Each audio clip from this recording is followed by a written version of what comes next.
Hello दोस्तों, आप देख रहे हैं स्पीच पाठशाला। आज हम अगला यूपी पीसीएस प्री 2010 का पेपर एनालाइज कर रहे हैं। उसका अगला पार्ट देखेंगे जिसमें हमारा भूगोल और महाविश्व भूगोल चल रहा था। देखिए, निम्नलिखित में जो दिया हुआ है, सूची 1 को सूची 2 को सम्मिलित करना है, कोड के द्वारा बताना है। तो देखिए, इसमें हमारा जो हो जाएगा, इसका हम देखेंगे। जो हमारा ए वाला है, जो एटना है, ये कहाँ पर पड़ता है? ये जो द्वीप पड़ता है, ये हमारा सिसिली में पड़ता है, ये सिसिली है। उसके बाद में बीसुवियस है, ये बीसुवियस जो हमारा हो जाएगा, ये हमारा इटली में पड़ता है। उसके बाद में हमारा हो जाएगा यूरेबियस, यूरेबियस रास द्वीप में पड़ता है। ये क्या होता है?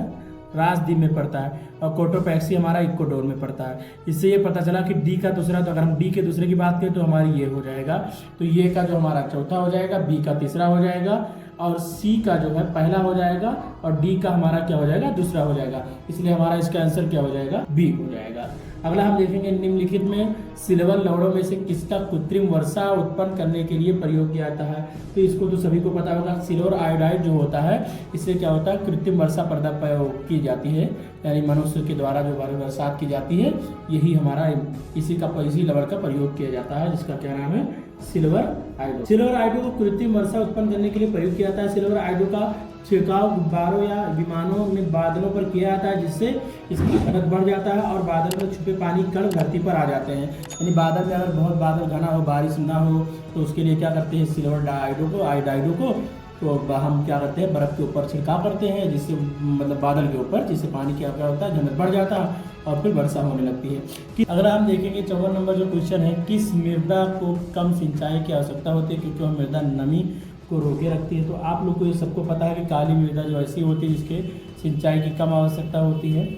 और उसके बाद में हम अगला देखेंगे 55वां सवाल जो है, एक ऐसे क्षेत्र में जहाँ वर्षा 200 सेमी से अधिक होती है और क्या होता है?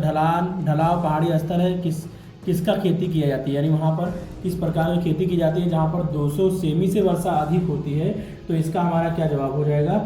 हमारा जवाब हो जाएगा चाय की खेती, जहाँ पर 200 सेमी से ज़्यादा वर्षा होने की ज़रूरत होती है, पानी की ज़रूरत होती है। तो देखिए, चाय एक प्रकार का रोपड़ व बागानी फसल का उदाहरण है, यानी बागानी और रोपड़ फसल है। इसका उत्पादन उष्ण और उपोष्णकटिबंधीय जलवायु, हुमस या यूकेर मिट्टी, लेटेराइट मिट्टी या सुगम जल निकासी या ढलावा क्षेत्र के ढालों पर किया जाता है। इसके लिए 24 डिग्री सेल्सियस से 30 डिग्री तापमान और 150 से 250 सेमी तक वर्षा की आवश्यकता होती है। अब अगला टॉपिक जो हमारा शुरू हो रहा है वो पर्यावरण प्रस्तुति है। निम्नलिखित में कौन एक जैव अभ्यारण्य यूनेस्को को जैव अभ्यारण्य के विश्व तंत्र की सूची में शामिल नहीं है? यानी यूनेस्को में जो है, यूनेस्को की विश्व धरोहर सूची में जो शामिल होता है, इसमें से कौन सा शामिल नहीं है?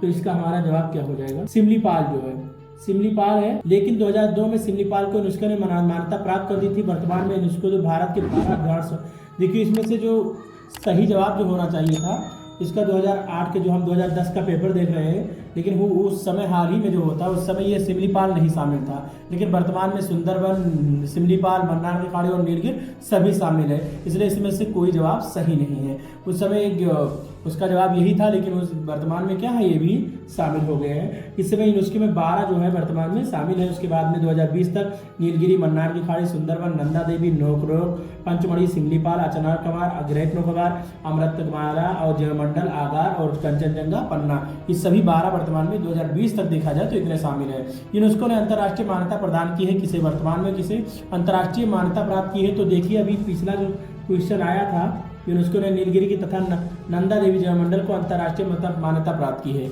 नीलगिरी को और नंदा देवी को, ठीक है? ये वाला ये सही हो जाएगा।